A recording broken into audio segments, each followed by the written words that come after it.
ইরানের সর্বোচ্চ নেতা আয়াতুল্লাহ আলী খামেনির শেষ যাত্রা পৌঁছেছে ইরাকের পবিত্র শহর কারবালায়।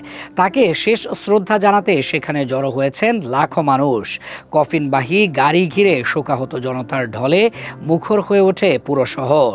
কারো হাতে খামেনির ছবি, আবার কারো হাতে ইরান ও ইরাকের জাতীয় পতাকা। ধর্মীয় স্লোগানের পাশাপাশি অনেককে নিজেদের সঙ্গে আনা কাপড় ও ব্যক্তিগত সামগ্রী কফিনে স্পর্শ করাতেও দেখা যায়। স্থানীয়দের বিশ্বাস এটি শ্রদ্ধা ও বরকত লাভের প্রতীক।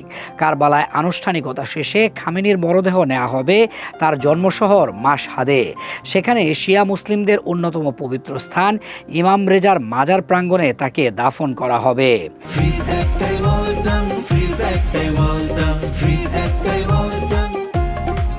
এ উপলক্ষে ইতোমধ্যে মাশহাদে নিরাপত্তা জোরদার করা হয়েছে এবং শেষ শ্রদ্ধা জানাতে দেশটির বিভিন্ন অঞ্চল থেকে মানুষের সমাগম শুরু হয়েছে। অন্যদিকে লেবাননের রাজধানী বৈরুতের দক্ষিণাঞ্চলেও খামেনির স্মরণে আয়োজন করা হয়েছে শোক সমাবেশ। সেখানে বড় পর্দায় প্রচার করা হয় হিজবুল্লাহ মহাসচিব নাঈম কাশেমের ভাষণ। তিনি বলেন, প্রতিরোধের শক্তিকে দুর্বল করার সব প্রচেষ্টা ব্যর্থ হয়েছে।